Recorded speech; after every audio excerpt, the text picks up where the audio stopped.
de manera simple para que se comprenda qué queremos hacer.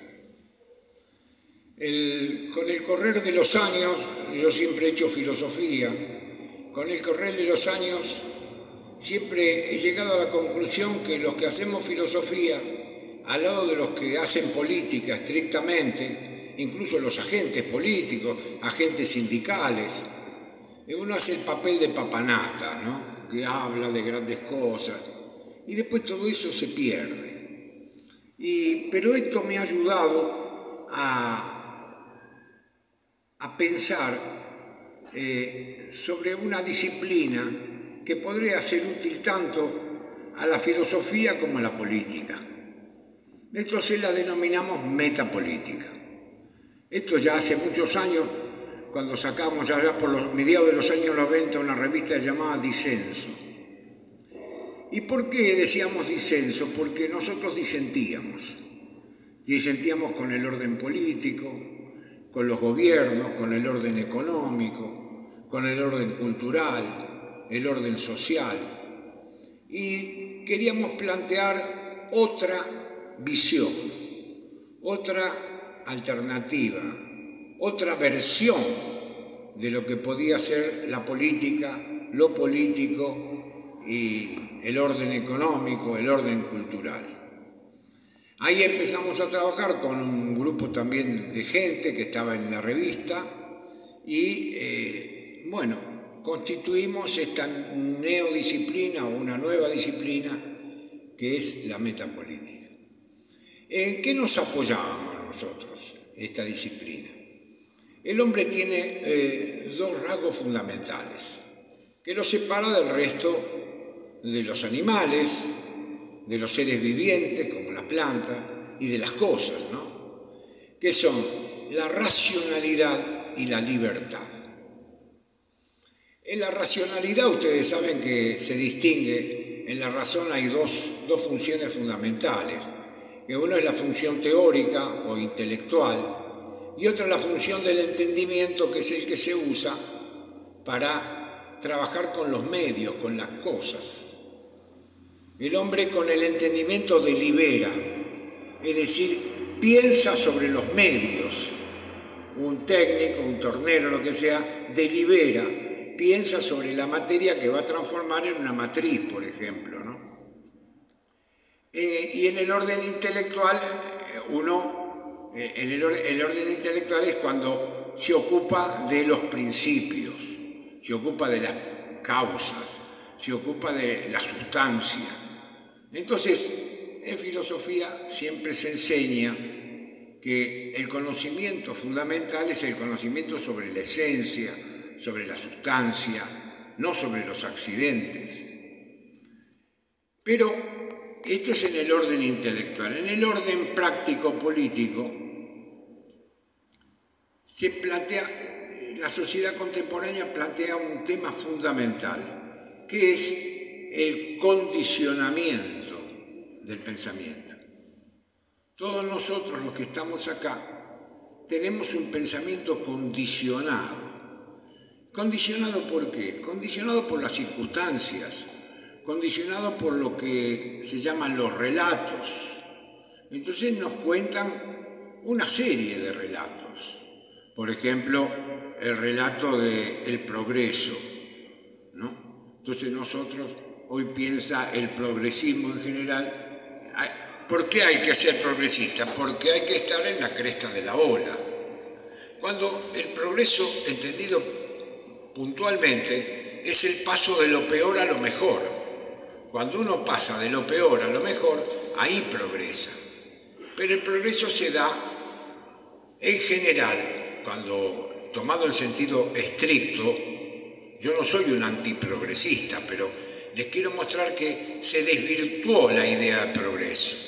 El progreso se da en profundidad. Uno progresa en algo cuando lo va profundizando.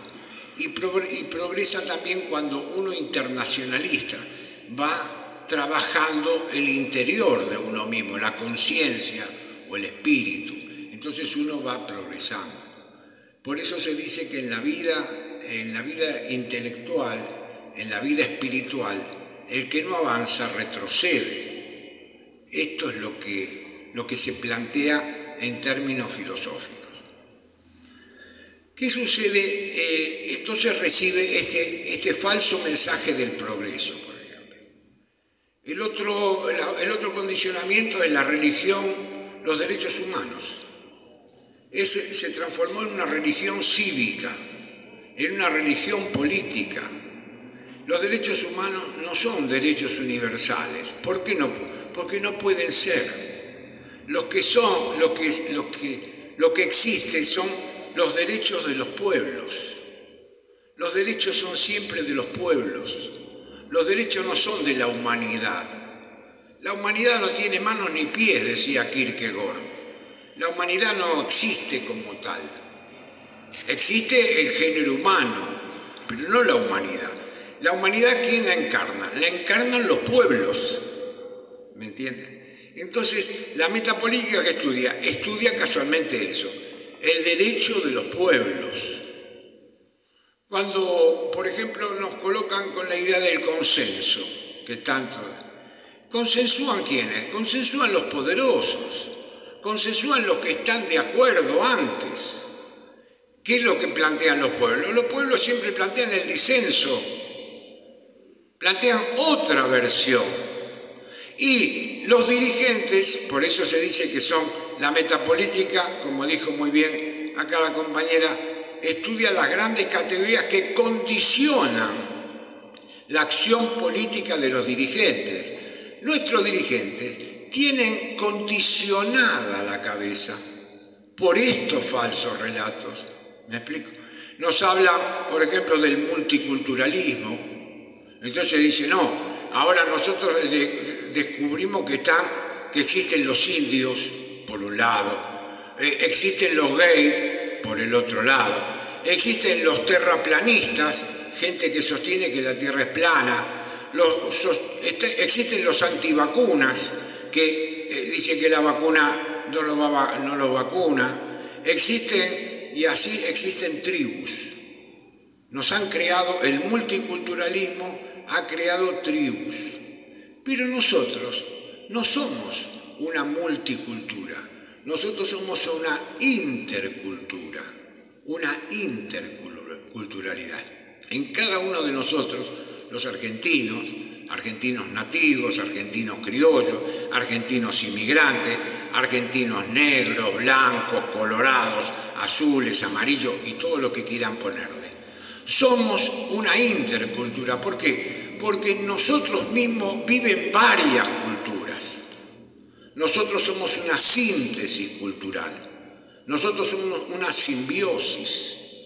Nosotros somos producto de una simbiosis, sobre todo argentina, de una simbiosis extraordinaria, donde conviven esas dos grandes cosmovisiones, que es la cosmovisión del hombre arribeño, llámese español, vasco, coreano, chino, lo que ustedes quieran, y el autóctono, que están desde hace 10.000 años. ¿Por qué? Porque esto forma parte de nuestra conciencia.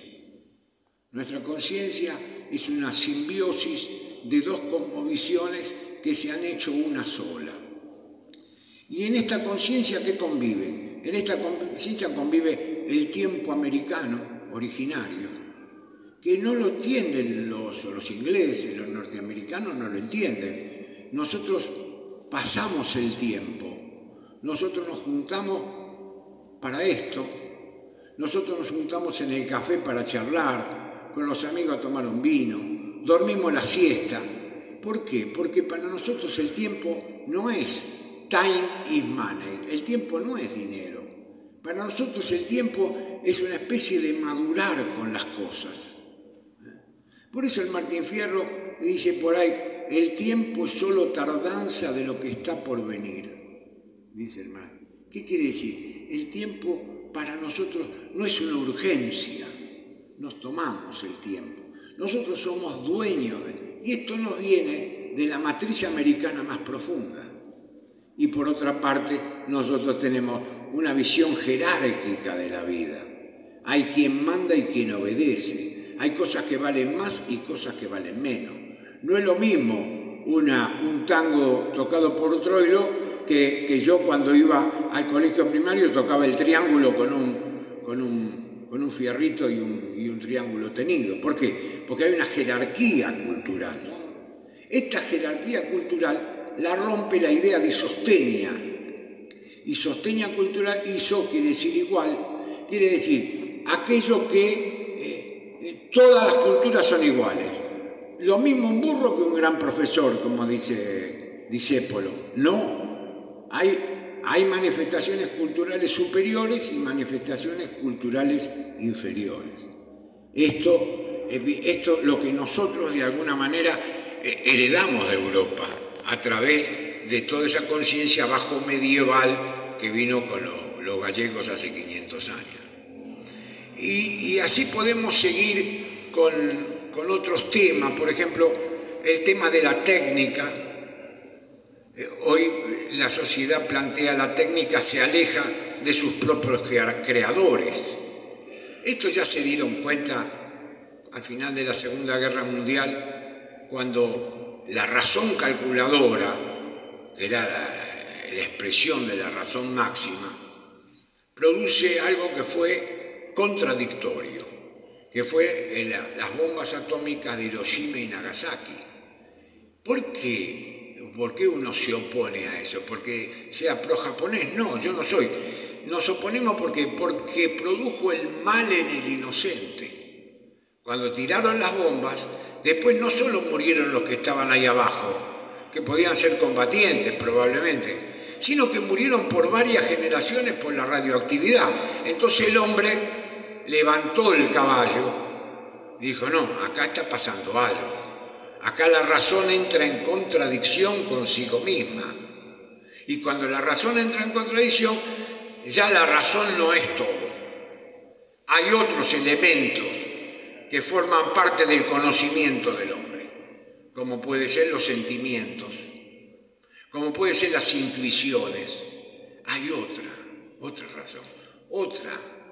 Entonces, lo que nosotros vamos notando que el hombre de nuestros días está siendo condicionado en sus respuestas, es condicionado de forma permanente por todos estos relatos y mucho más. Por ejemplo, ahora nos condicionan con el tema de la posverdad, nos condicionan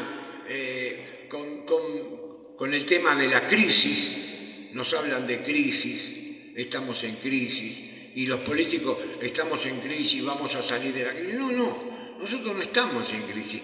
¿Qué se opone a la crisis? La decadencia. ¿La decadencia qué es? Tiene una ley fundamental que siempre se puede ser más decadente. Nosotros no estamos en crisis, nosotros estamos en decadencia.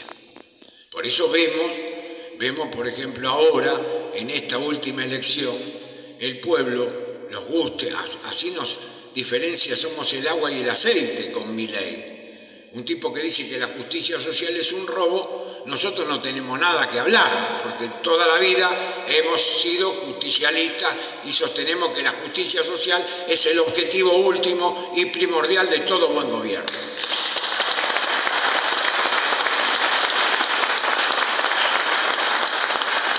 Pero, ¿qué sucede? El pueblo, dijo Perón alguna vez, agotó su paciencia, hizo tronar el escarmiento. Y ahora lo tenemos.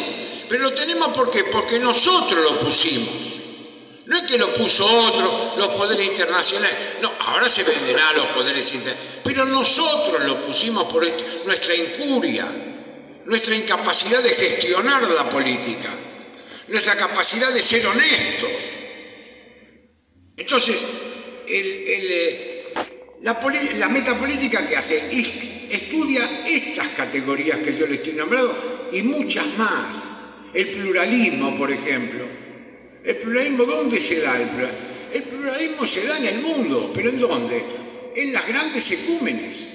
El mundo está constituido por 5 o 6 grandes espacios, como es la ecúmene iberoamericana, la ecúmene arábiga, la ecúmene anglosajona, la ecúmene eslava, la ecúmene asiática o la ecúmene india.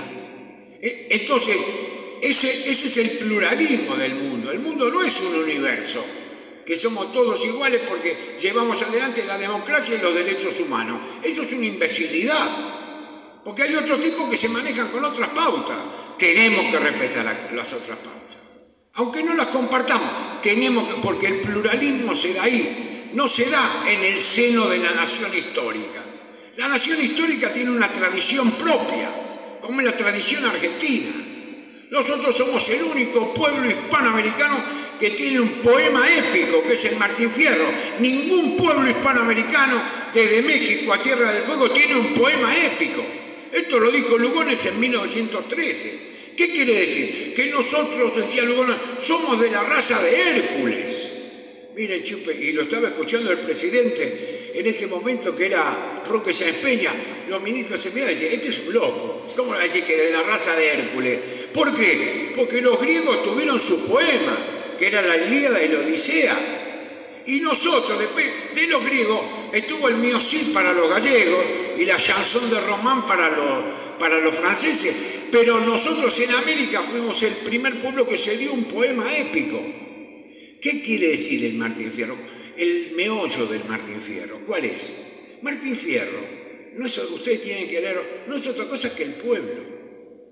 Hay que leerlo así. Martín Fierro es el pueblo que se aparta, el pueblo que es perseguido, el pueblo que se aparta y se va al desierto, se retira, se calla la boca. Hoy hablan de mayoría silenciosa y la manera, se retira. Mirá, cambiemos de nombre. Y después termina, vuelve, pero no puede del todo. Cambiemos de nombre. Y cambiemos de nombre. Nombremos de otra manera las cosas. Entonces, esto hace que la metapolítica estudie a este fenómeno, que es el fenómeno de la coacción de la libertad. En el fondo, dicen los buenos filósofos que hubo argentinos, decía, el hilo conductor del pensamiento argentino es la libertad. Y es verdad. Los buenos filósofos argentinos siempre se han ocupado de la libertad, porque nosotros somos libres. Nacemos en un gran espacio, este espacio de Argentina, del desierto, de la amplitud. Este espacio es bueno, no es como decía Sarmiento, el problema de la Argentina es la extensión, no, el beneficio de la Argentina es la extensión. Entonces, esta extensión hace que nuestra pretensión no tenga límites. Al no tener límites, lo que nosotros estamos en contra es de que nos cuarten la libertad. ¿Por qué? Porque nos cuartan la libertad porque toman decisiones condicionadas. Y la metapolítica tiene que estudiar el condicionamiento, qué es lo que condicionan esas decisiones políticas. A mí no me interesa que el político sea Juan o Pedro. A mí lo que me interesa es que tome decisiones libres, no condicionadas. ¿Me explico? Entonces, cuando un dirigente, y vos vemos que la mayoría de los dirigentes que están condicionados en su decisión, tienen miedo, tienen pudor, tienen falsos escrúpulos, todo eso hace que la metapolítica se dirija a ese aspecto, que es el último aspecto, que está vinculado a la libertad. La libertad la libertad tiene dos aspectos. No solo ahí está la libertad negativa, que cuando uno es libre de cadenas, libre de cadalso, libre de la cárcel, de los barrotes. Esa es la libertad negativa, que, bueno, molesta, pero no tanto. Lo importante es que nos condiciona la libertad positiva, libre para. Nosotros tenemos que ejecutar la libertad para decidir, para hacer algo, para trabajar, para marcar la historia de nuestro tiempo. Y esto es lo que estudia la metapolítica. Yo se los hago muy simple porque para que se entienda. Después hay 1000 aspectos, pero este aspecto me parece que es fundamental. Cuando la metapolítica en el fondo es el rescate de la política pública. La metapolítica va contra la criptopolítica, la política de los lobbies, de los grupos, de las asociaciones truchas. Entonces, no, hoy les decía en el almuerzo acá la compañera, lo importante para nosotros es que el sujeto primordial de la política es el pueblo. El pueblo que decide libremente, no el pueblo condicionado. A mí qué me interesa que me lleven a una marcha porque me dan vino con Coca-Cola, Tetraví con Coca-Cola. No tiene ningún sentido. No tiene sentido mover gente como ganado ¿para qué? Cuando uno se mueve porque tiene convicciones profundas, porque tiene un proyecto. Entonces, cuando están condicionadas las decisiones políticas, no hay proyecto que valga. Los proyectos son todos vicarios, es decir, vienen de otro lado. Los proyectos son otros.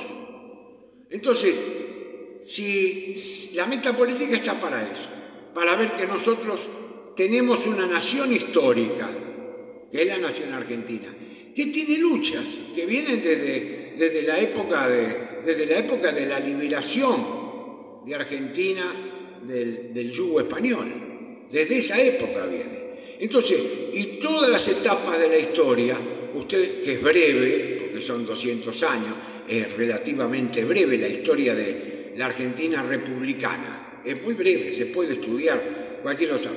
Entonces, nosotros no podemos reemplazar esa nación histórica para hacer política ¿sobre qué? Sobre un proyecto en el aire, un proyecto que crea una cabeza ilustrada. No, los proyectos se ubican y se encarnan en la tradición cultural de los pueblos. Por eso las revoluciones que siempre han perdurado más son las revoluciones que se han encarnado en los pueblos, en la historia cultural de los pueblos. Así, por ejemplo, en América nosotros hemos tenido revoluciones verdaderamente nacionales y liberadoras, como fue el movimiento nacionalista revolucionario de Paz Estenssoro en Bolivia, que todavía perdura, que tiene ecos, que no se puede obviar, no se lo puede obviar. Y así como eso, hay 20 ejemplos. En Guatemala, Arévalo, Juan Carlos Arévalo, que fue el más nacional de todos los guatemaltecos, que todavía vive en los pueblos iberoamericanos o hispanos. No hay que hablar de Latinoamérica, que es un error. Nosotros de latino no tenemos, ni lo blanco del ojo tenemos. Es un invento francés. Nosotros tenemos que hablar de Hispanoamérica o de Iberoamérica para incorporar a Brasil. Hemos tenido muchas revoluciones nacionales, entre las cuales obviamente la más significativa es el peronismo, ¿no? Pero ¿por qué el peronismo sigue viviendo? Porque el peronismo es un nacionalismo esencial. El peronismo representa la esencia de los argentinos. Nos guste o no, a los que no son peronistas no importa, pero los representa ¿por qué? Porque hunde sus raíces en la tradición nacional. Sin un pensamiento anclado en el ethos de la nación, no hay revolución nacional posible. Por eso fracasó Guevara, porque no se anclaba en un ethos. Él lo que tenía era ideas, pero no tenía un ethos. No se pudo. Por eso quiso importar a Bolivia, no pudo. Porque si uno no está, lo que propone no está encarnado en el ethos histórico, uso, manera, costumbre, forma, etcétera, comida, lo que vos quieras, encarnado en eso es una superestructura ideológica que muere, que dura la luz de un fósforo. Bueno, yo creo que con esto he explicado más o menos lo que es la metapolítica. Hay algunos libros que traje yo sobre metapolítica, otros sobre teoría del peronismo, pero quería finalmente decir, cuando nosotros nos dicen no se puede hacer política, para hacer política hay que tener plata. Primer punto. Para hacer política hay que conquistar los aparatos del Estado. Esos son gravísimos errores. Graves no, gravísimos. ¿Por qué? Porque el Estado no es más que un medio, no es un fin en sí mismo. Para hacer política se necesita trabajar sobre la comunidad. El poder radica en la comunidad, no en el Estado. Muchas veces me preguntan a mí, que estoy vinculado a muchos gremios, me preguntan, bueno, profesor, ¿y por qué me preguntaban una vuelta en Italia? Dice, pero profesor, ¿por qué duran los sindicatos? Si son corruptos, sí, tiene razón. Sí, hay sindicalistas que son corruptos, hay sindicalistas ladrones, hay sindicalistas que tienen yate, que tienen enriquecidos, sí. ¿Pero por qué? Porque el sindicato lo obliga al sindicalista a ocuparse de los problemas de la comunidad todos los días del año.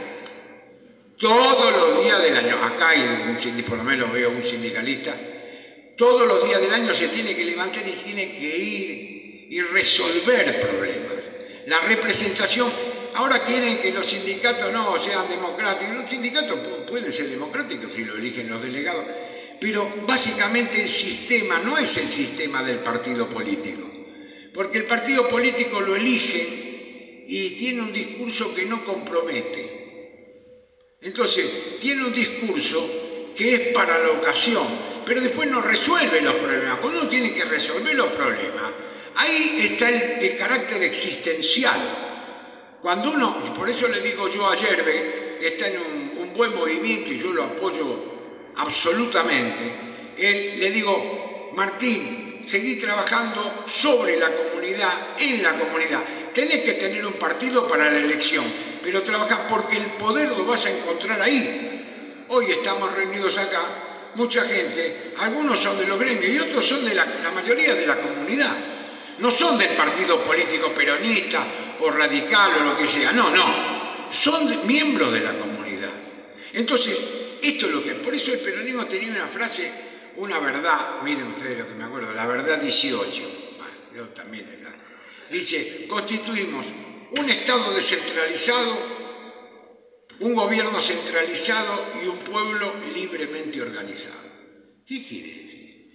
El Estado tiene que ser descentralizado porque el Estado son su ministerio, tiene que ejecutar, tiene que hacer las cosas bien, tiene que controlar las prepagas, el Estado tiene que controlar las prepagas, tiene que controlar pero el Estado no puede agarrar y decir, me compro todas las prepagas, porque es una carga que no le corresponde, ¿me explico? Después el gobierno, ¿qué es el gobierno? El gobierno centralizado, ¿por qué? Porque es el que concibe. Si uno tuviera un gobierno con ministros que conciban, que concebir quiere decir ver, ¿no es cierto? Que barrunten la realidad y dice, bueno, vamos hacia allá. Como dice Perón en el modelo argentino, da un concepto fundamental. La economía argentina se centra en dos elementos, para el futuro, en dos elementos fundamentales. La energía nuclear o atómica y la agroindustria. No dice 50 lugares, 2. Y todo el gobierno tiene que ir dirigido ahí. Una propuesta, que fue propuesta de Perón en el modelo argentino, que está, y ustedes lo pueden leer. Otra cosa es que el gobierno dijo, no, empezamos por acá, no hay una línea, porque no hay una unidad de concepción. Y el pueblo libremente organizado, ¿qué quiere decir? El pueblo se da sus organizaciones. No existe el pueblo suelto. El pueblo suelto existe en la cancha de fútbol. Suelto, sí, está la camiseta que los une, pero básicamente es muchedumbre. Por eso son unos quilomberos. Bueno, no puede hacer nada con un estadio lleno. ¿Qué puede gritar? Puede gritar por River, puede gritar por Boca, pero esto no me sirve, no construyo nada. La construcción la hace el pueblo cuando crea instituciones, por ejemplo, el sindicato de paseadores de perros. Hace 20 años cuando vine acá a San Martín no existían los paseadores de perros y ahora hay un sindicato. ¿Por qué? Y la vez pasada me explicaron, dice, un paseador de perros puede llevar 12 perros. Bueno, se organizaron, pero es el pueblo organizado. Y entonces el pueblo organizado logra algo fundamental, que es presionar sobre el gobierno, para que en ese aspecto de pasear los perros, el gobierno tome la medida correcta. ¿Se explica? Este es el misterio del cuarto amarillo que acabo de explicarle. Bueno, nada más, lo dejo a...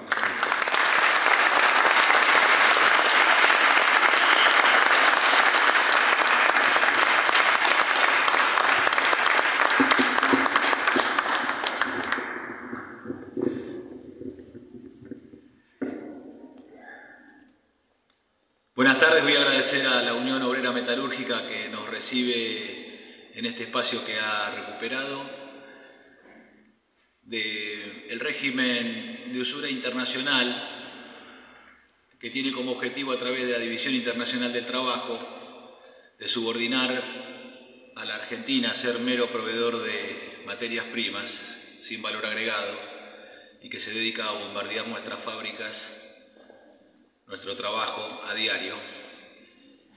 Y quiero agradecer a la Unión Obrera Metalúrgica que en este taller, donde en algún momento se produjo valor agregado nacional, se dio este primer paso de recuperación y nos comprometemos, los que somos metalúrgicos de esta patria, y que en los tornos, en las fresadoras, en los cepillos, en las piedras de rectificado, encontramos los medios para transformar la materia y realizar también aquello que es la cultura nacional, que no son solamente las artes, sino también aquellas cosas que son de utilidad para todos los argentinos. Y allí nosotros, al realizar nuestra labor, también alimentamos la cuarta bandera del peronismo, que es el nacionalismo cultural, que no lo hacen solamente los artistas, sino todos los artesanos y los técnicos que nos ganamos el pan en fábricas como esta, a lo cual comprometemos poner la fuerza de trabajo necesaria para que aquí se escuche nuevamente el grito de las amoladoras, el tronar de los balancines, el crepitar de las máquinas de soldar y ese exquisito olor que es el de la viruta quemando en las herramientas de los tornos.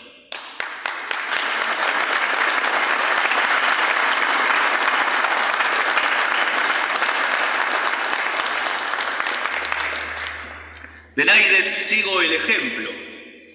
Naides a dirigirme viene. Yo digo cuanto conviene y quien en esta huella se planta debe cantar cuando canta con toda la voz que tiene. Es el sentido profundo de la libertad.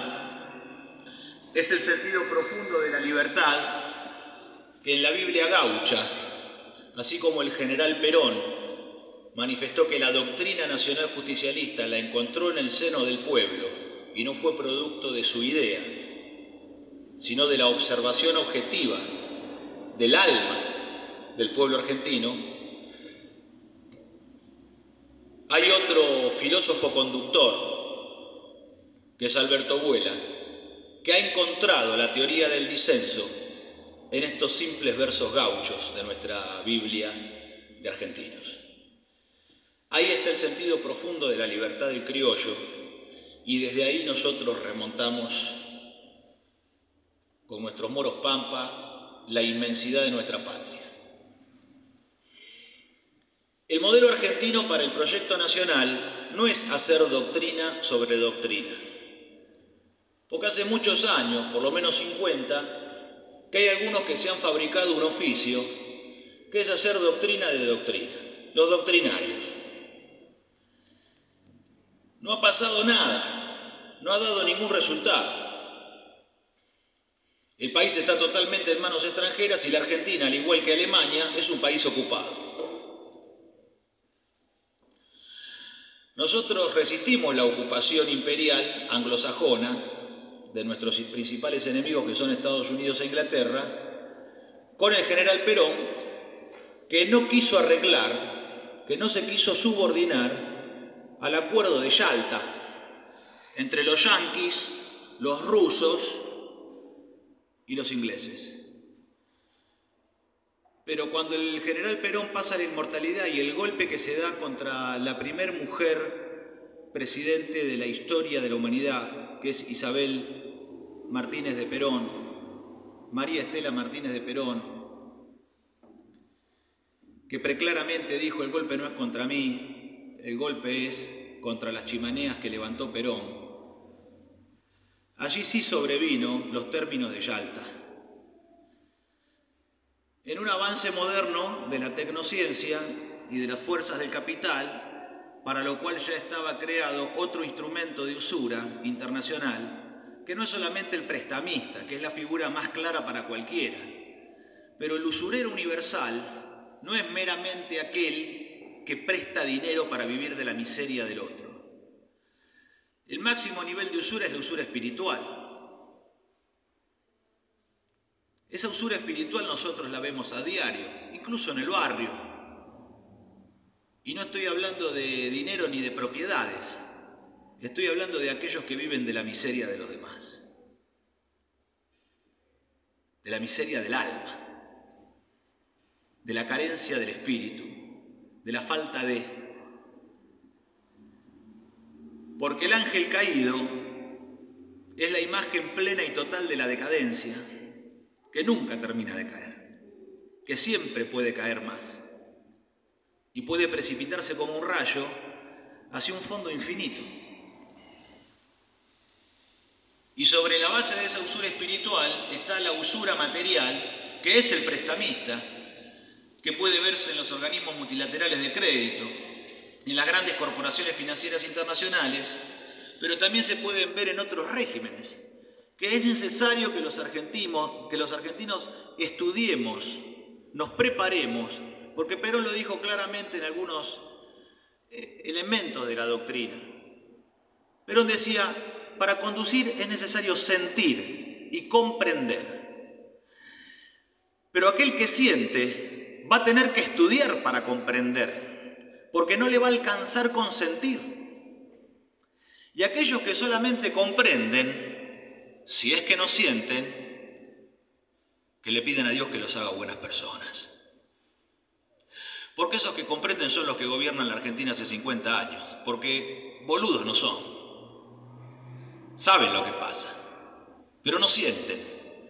Entonces, los cuadros peronistas, la militancia peronista, los justicialistas, los nacionales, los peronistas de Perón, pero también los radicales de Hipólito Yrigoyen, que constituimos la gran mayoría nacional, donde se resumen todos los nacionalismos, porque los nacionalismos de capilla nos han convertido en más de 30 republiquetas americanas, más el justicialismo sintetiza a todos los nacionalismos y el radicalismo también. Por algo Perón, en un acto no solamente de enorme generosidad, sino de comprensión trascendente de la unidad de los argentinos, le ofrece a Balbina en el 70 integrar el gobierno y constituir un gobierno de unidad nacional. Nosotros ganamos con el 63% de los votos, los radicales sacaron el 20% y el 10% restante, menos del 10%, 7% estaba repartido entre 10 fuerzas más, no tenía ninguna relevancia. Esto indica de que el 85% del pueblo argentino había elegido en el 70 el signo nacional. El 85% del pueblo argentino. De cada 4 votos que sacamos nosotros, los radicales sacaron 1. Pero sin embargo Perón, sabiendo que eso iba a ocurrir, lo hace igual. Se opusieron casi todos a la iniciativa de Perón, no solamente los radicales, muchos peronistas también. Pero en este aspecto, la comprensión del cambio y la transformación, que es producto de la Revolución Francesa, que es la cuna de todos los males que sufrimos los que somos los verdaderamente occidentales, que somos los hispanoamericanos. La revolución bolchevique, la revolución tecnotrónica. Es necesario que podamos nosotros actualizar esos términos, porque la doctrina puede durar y trascender durante décadas o siglos. Mas el modelo argentino para el proyecto nacional, ese sí es el campo de actualización en el cual hay que trabajar, porque no es hacer doctrina sobre doctrina, Estas formas de la usura en la División Internacional del Trabajo son las que determinan que solamente las naciones del norte son aquellas que van a producir industrialmente y quedarse con el trabajo y el alto valor agregado, y los salarios industriales, que son los salarios mejores pagos.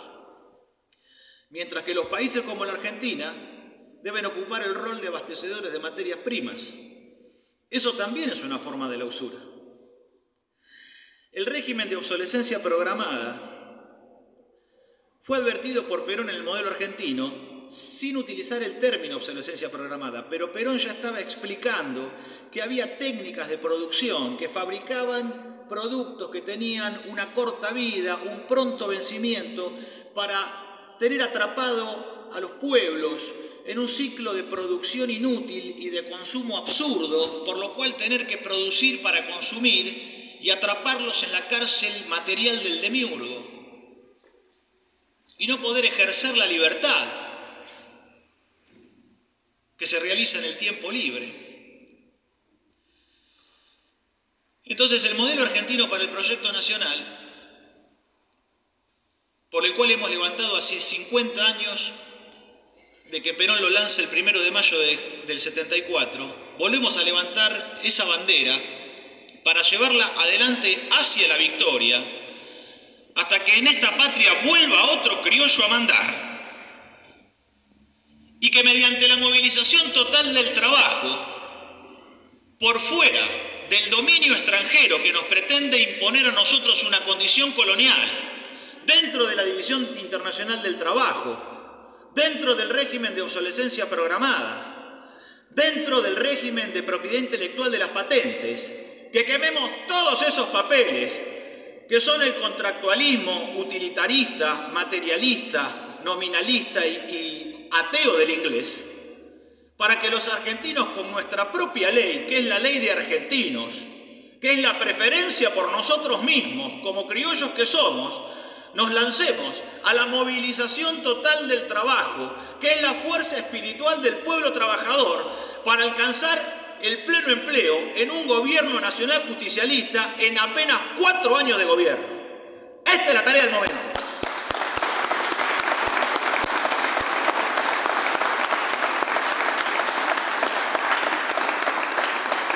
No hay libertad posible para los argentinos si no hay una condición total de pleno empleo. Pero el pleno empleo es apenas el dato estadístico que indica que todos tienen trabajo. Porque ya hemos visto falsificaciones del peronismo que vuelven a reorganizarse en este momento para presentarse como una nueva falsificación bajo la doctrina del mal menor, donde aquellos que comprendieron que podían volver como mal menor, ahora han convertido el mal menor en doctrina y le van a permitir, así como lo hicieron con Macri, le van a permitir a Milei hacer todo el mal que esté a su alcance, para luego, con el pueblo argentino nuevamente golpeado y vencido, ganarse el favor en las urnas del pueblo después del castigo. Entonces, la pedagogía del dolor, con la cual vamos todos los argentinos a aprender con mucho dolor el grave error que se ha cometido, no garantiza la pedagogía del dolor que podamos nosotros avanzar a un proyecto que nos abrace con amor y justicia en la organización total del trabajo, la familia argentina y la educación para nuestros niños.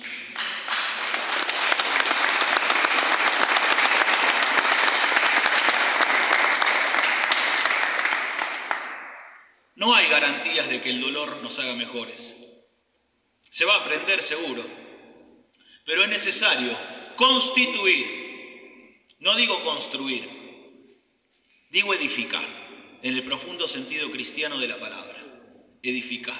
La verdad que edifica, no la verdad que destruye a martillazos a los demás, sino la verdad que edifica, el buen consejo, la herencia para un hijo gaucho, el buen consejo de criollos que edifica el porvenir. Pibe, cuidado con lo que estás haciendo, sos demasiado joven. Cuando cumplas 40 te vas a querer matar con lo que hiciste. Hay que hablarle de verdad a nuestros pibes. No hay que castigarlos ni señalarlos. pero sí hay que corregirlos, sí hay que llamarlos a la sensatez y sí hay que reivindicar el consejo de los viejos. No se puede permitir que en esta demagogia que ha constituido la dictadura de los niños se pongan todos los valores en la juventud como si los viejos no valieran nada. Esto es la sociedad de la cancelación y el descarte.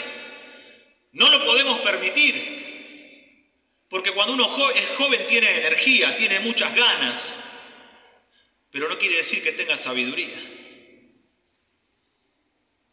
Flaco favor nos hacen los abuelos mierda del peronismo con sus consejos envenenados de hacete amigo del juez. Pero no son todos abuelos mierda. Hay otros que son hombres dignos e íntegros del país, que son los que nosotros tenemos el deber de dar a conocer. Como no se va a menos que aprender, pero no garantizar ninguna transformación mediante la pedagogía del dolor, hay que edificar, hay que constituir, hay que pasar de la aglomeración popular a la constitución orgánica del pueblo. Aglomerarse es lo primero. Todos los que estamos aquí hoy estamos aglomerados. Nos hemos reunido, nos hemos juntado, pero hay que pasar a otra instancia de orden superior. Tiene que ser la doctrina nacional de los argentinos aquella que de la aglomeración nos permita pasar a una fase de tipo superior, que es la fase orgánica, para que entre los distintos componentes y elementos que constituyen la heterogénea tabla periódica de los elementos argentinos, de todos los átomos que constituyen el ser nacional, podamos nosotros constituir una solución de una única fase. Así como cuando nosotros echamos azúcar en el agua y se disuelve en una única fase, el azúcar no deja de ser azúcar ni el agua tampoco, pero es una sola fase. Esa sola fase es el pueblo con una institución criolla que el pueblo argentino demuestra, incluso votando a sus propios enemigos, que sirven a la usura internacional, de que el pueblo argentino hay una institución criolla que no entrega. El pueblo argentino puede decir, hay que quemar el Congreso, con todos los diputados y senadores adentro. Eso lo puede decir un peronista, lo puede decir un radical, lo puede decir un nacionalista, lo puede decir, no sé, uno de izquierda, un anarquista. Pueden decir el pueblo argentino de cualquier tipo de signo político que sea, hay que quemar la casa de gobierno. Hay que llevar cuerdas a la Plaza de Mayo y colgarlos a todos de los árboles. Son cosas que se escuchan en la calle. No digo que ustedes las digan, pero yo las escucho. Y creo que ustedes también. Pero hay una institución criolla que el pueblo se resiste a entregar. Puede quemar la Casa Rosada y el Congreso de la Nación, pero hay una institución criolla de signo espiritual que nunca vamos a entregar, que es el aclamatio, que es la aclamación. Perón no gana el 24 de febrero de 1946. Eso es un trámite burocrático administrativo. Perón gana el 17 de octubre de 1945.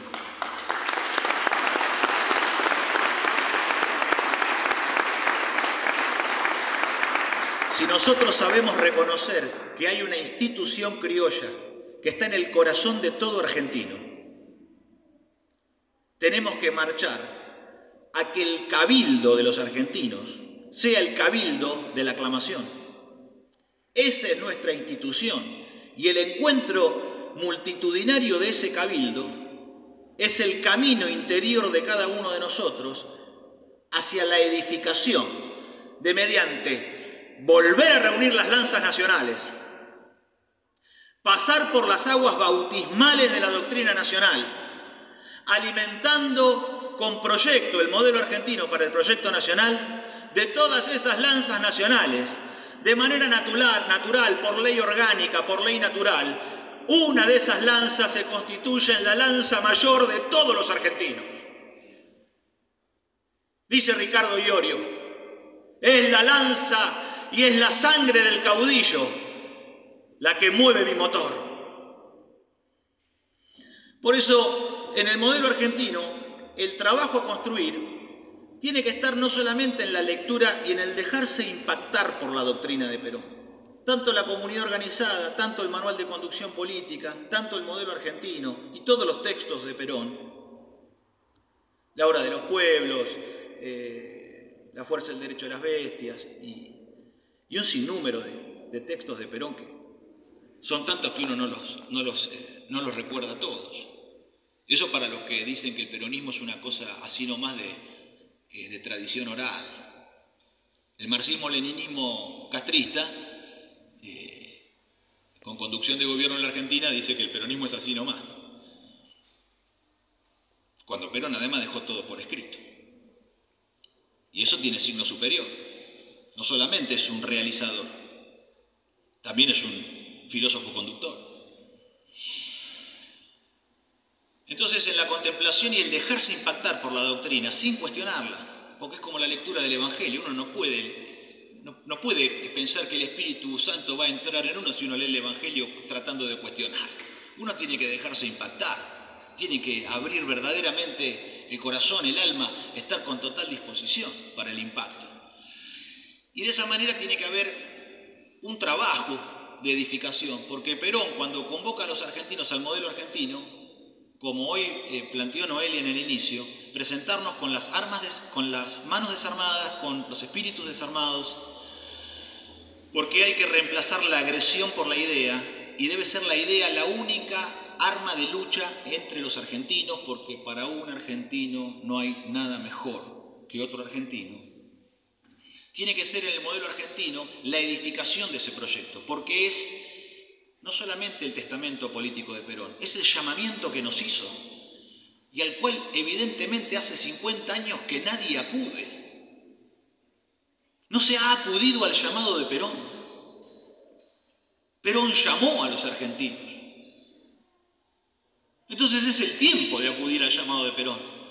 Es el tiempo de decir nosotros, los criollos que nos reunimos a lo largo y ancho de la patria, la base del pueblo argentino, nosotros los trabajadores, aquellos que en los consejos para el proyecto nacional tenemos que presentarnos frente a los argentinos, frente a Dios y frente al general Perón y decir, acá estamos, general, para cumplir con el llamamiento que usted nos ha hecho. Y esto es lo que hemos traído, el esfuerzo de nuestro propio trabajo, lo que nuestras manos laboriosas pueden dar para esta patria. Ese es el camino de edificación. Alberto siempre plantea que el peronismo tiene en su concepción comunitaria, porque el peronismo es un comunitarismo. Yo creo que el peronismo es un cristianismo criollo, es la forma criolla de los argentinos de ser cristianos, porque el concepto de justicia social remite claramente a ello, pero también el concepto de soberanía. Ustedes pueden recordar que en el Evangelio de Mateo, ante la llegada de nuestro Salvador Jesucristo, Mateo dice, nos ha nacido un niño, se nos ha dado un niño, sobre sus hombros reposa toda la soberanía.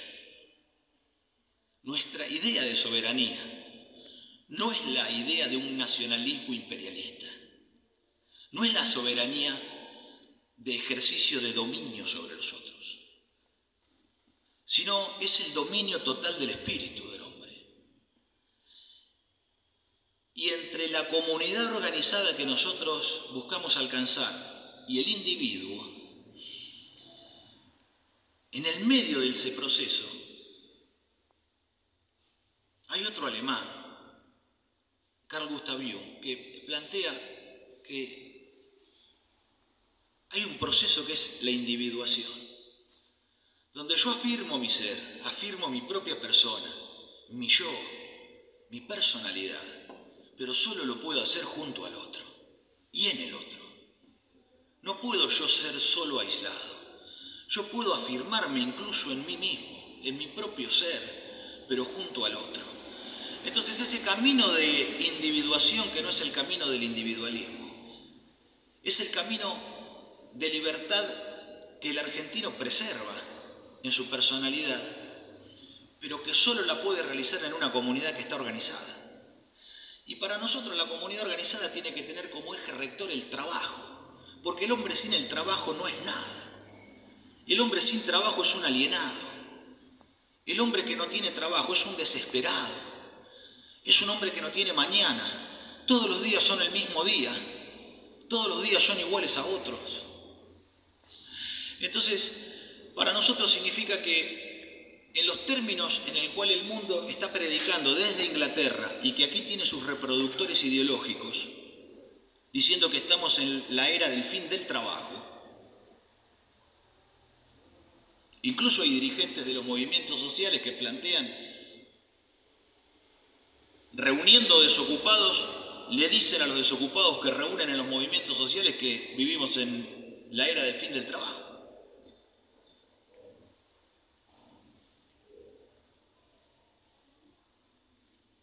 Es grave la equivocación. Hay que corregir.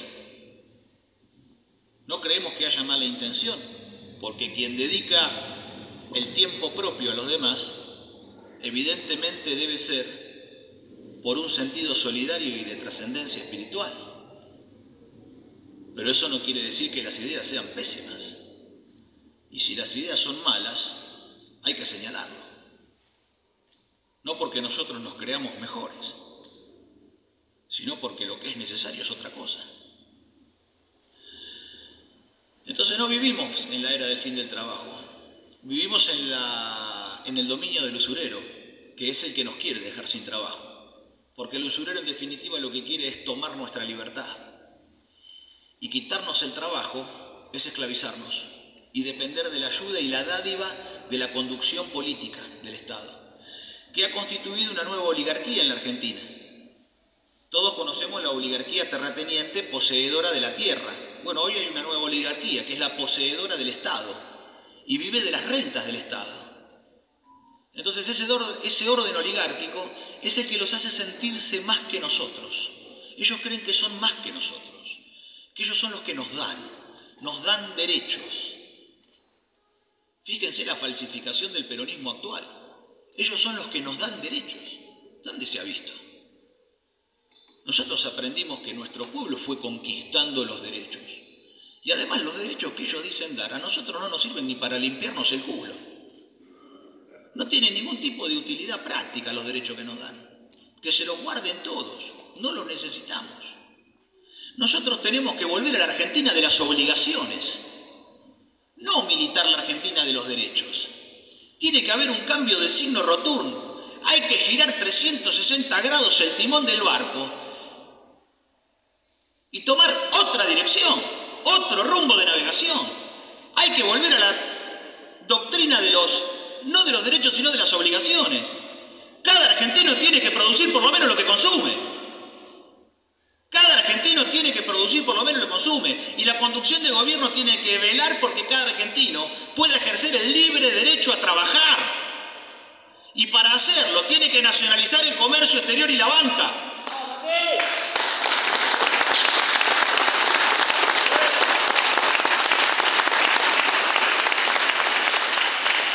Tiene que nacionalizar el comercio exterior y la banca. Y eso se hace a través de un instrumento material, que es la Marina Mercante. No es una oficina donde se realizan operaciones comerciales con escritorios, secretarias lindas y computadoras, que es el único hábitat en el cual la conducción concheta sabe vivir. Es otro el orden, es el orden de la industria naval, de los astilleros, de los talleres metalúrgicos, de la grasa, las chispas y el estruendo.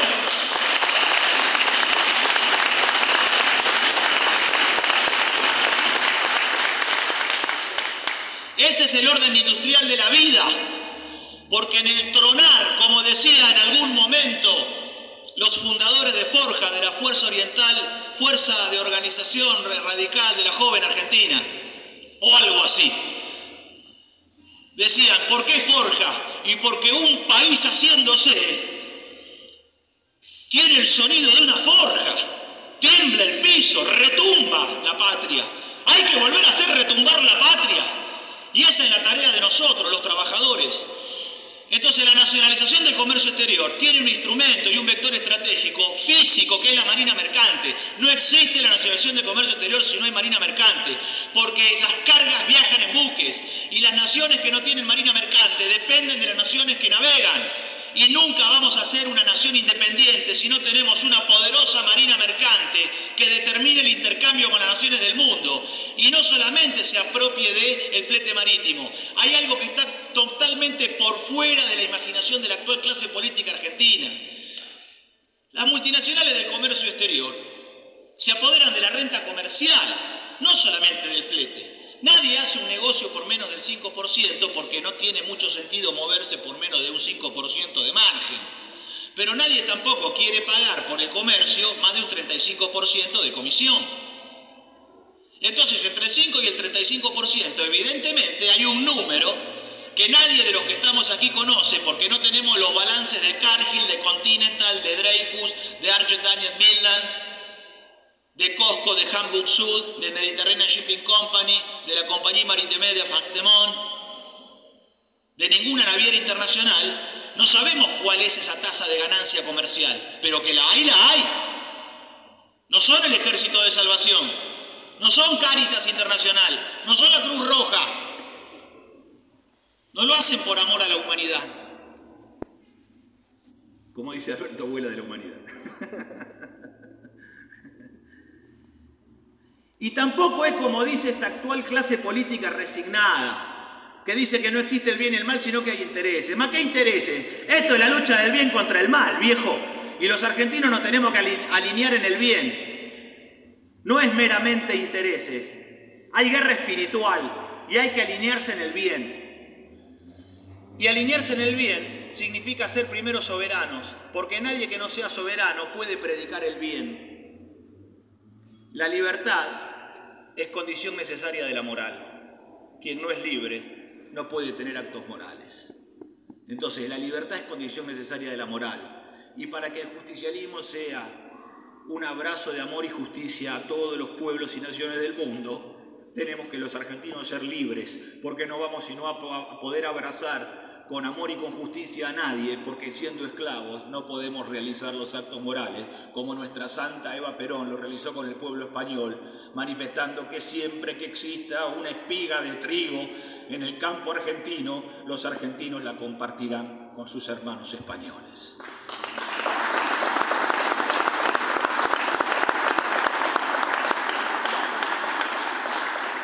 Fíjense cómo Evita rompió el bloqueo de Inglaterra y Estados Unidos contra España, que estaba castigada por su tercera posición,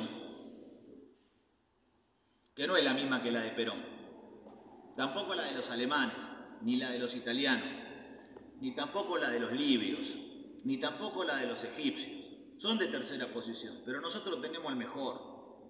El nacionalismo que anda buscando despejarse en Italia, en Alemania, en España. Muchachos, vengan acá, vengan a Perón. No pierdan más el tiempo. Perón es el mejor de todos. Es superior en rango, no solamente en jerarquía. Es en rango superior, es de otro rango, no solamente de jerarquía. Vieron que hay escuela de suboficiales y hay escuela de oficiales. Dentro de la escuela de suboficiales hay jerarquía, ¿verdad? Dentro de la escuela de oficiales también hay jerarquía, pero hay otra cosa que es el rango. Y en términos militares, cuando nosotros vemos que existen las Fuerzas Armadas en mando y comando, el comando son las tiras. ¿Quién tiene razón? El que tiene más tira. ¿Qué orden se cumple? El que tiene más tira. Pero hay otra cosa que es el mando. Y el mando se tiene o no se tiene. Y el mando está asociado al rango. Es superior que al orden jerárquico. Entonces, en el rango nos destacamos nosotros por tener una doctrina de signo universal. La nacionalización del comercio exterior con el flete marítimo nos tiene que a nosotros permitir que sobre los 90.000 millones de dólares de exportación y los 90.000 de importación, si la mitad de los fletes marítimos que corresponden al argentino lo hacemos con buques de bandera nacional, no solamente tenemos que facturar 5.000 millones de flete marítimo, que es entre 5 y 7.000, que es lo que se está facturando ahora en manos de las multinacionales. Ese flete marítimo hoy es equivalente a los pagos del servicio de la deuda externa. Toda la clase política, la casta, la anticasta, no importa. Todo dice que faltan dólares, que el Fondo Monetario. Ahí está la guita, en el mercado de fletes internacionales. Y además el 30% de la facturación de exportaciones e importaciones son 30.000 millones de dólares en el caso de las exportaciones y son otros 30.000 millones de dólares en el caso de las importaciones. Hay que ejercer la actividad. El rol subsidiario que tiene el Estado argentino en la concepción justicialista es aquel por el cual el Estado se ocupa de las cosas que la comunidad por sí misma no puede realizar.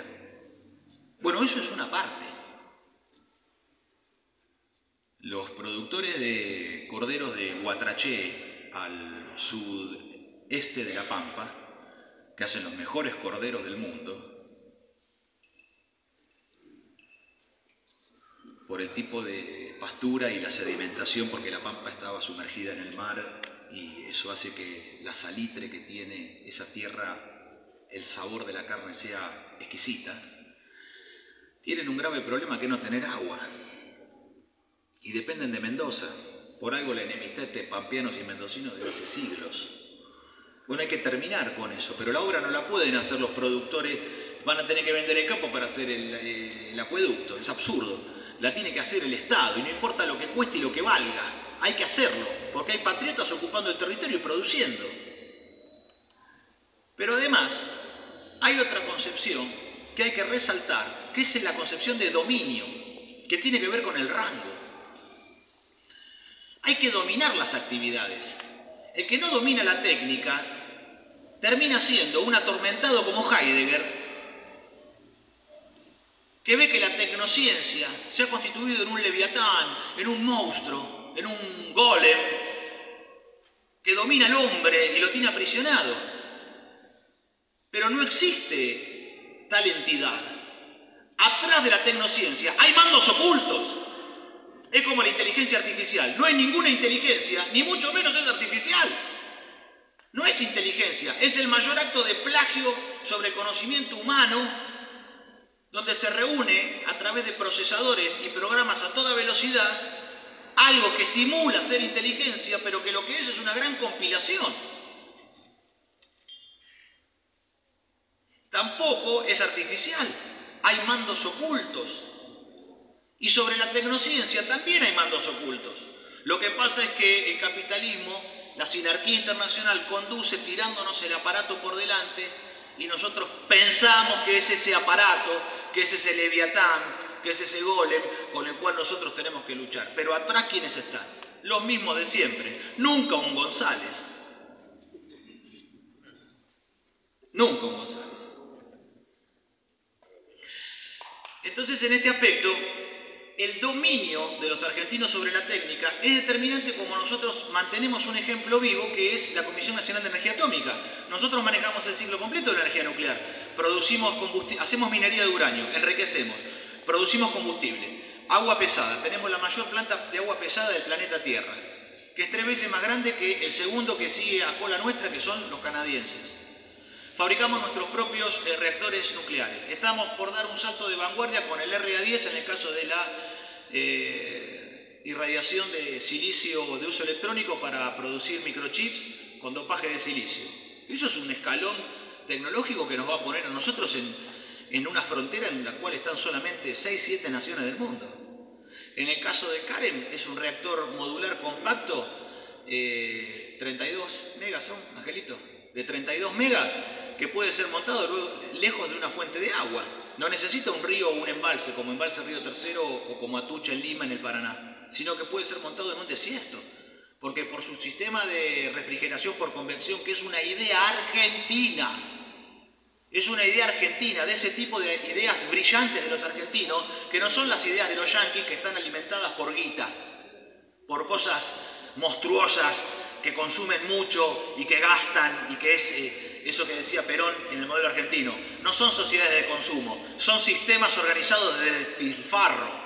Son sistemas organizados desde el despilfarro. La idea del CAREM es exactamente el opuesto a la concepción norteamericana del progreso industrial. El CAREM tiene un sistema de enfriamiento por convección propia, en el cual no necesita de una fuente de agua abundante, como ser un río o un embalse, y puede ser montado en un desierto. Esto es brillante, muchachos. Esto técnicamente es brillante, pero no es que es producto de la técnica, es producto del espíritu. Atrás de esa manifestación técnica Atrás de esa tecné, que es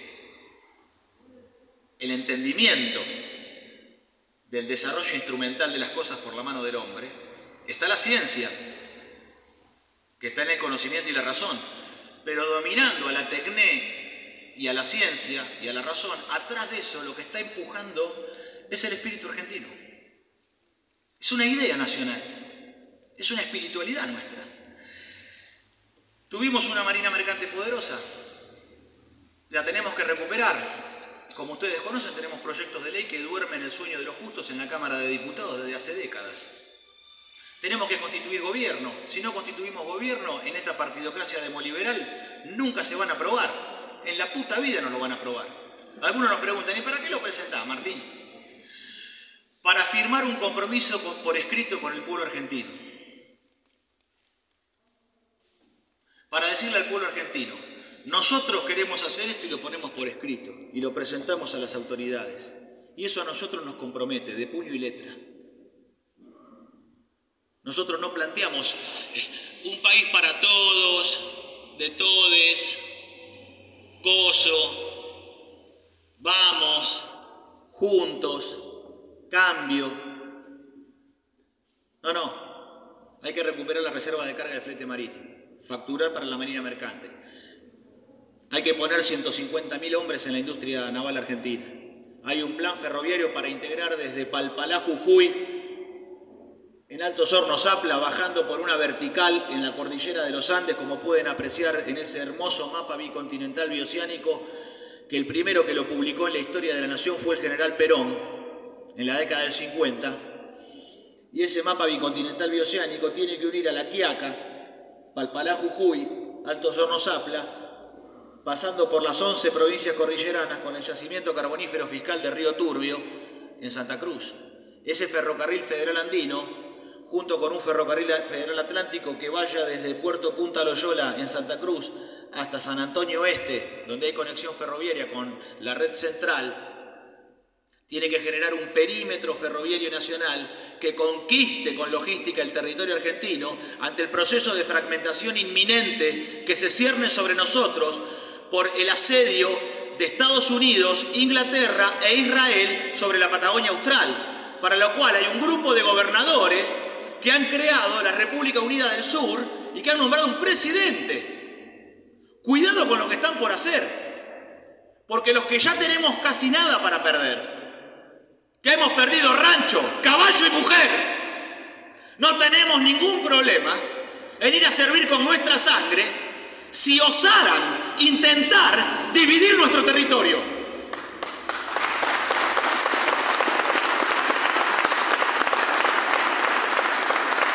Pero esto no puede estar en el campo meramente de lo declamativo, de hacer un llamamiento o una amenaza, de que estamos dispuestos a hacerlo, no te quepa ninguna duda, querido. Pero no alcanza con eso, tiene que haber planes de edificación nacional. Esto hay que resolverlo de otro modo. Esto lo tenemos que hacer nosotros con la conquista logística del territorio. Lo mismo con el patrullaje marítimo. Pero para que la Armada Argentina pueda patrullar y la Prefectura también, se necesita que haya actividades que puedan sostener la actividad militar, que es gasto puro. Bajo esta condición, es carísimo tener Fuerzas Armadas.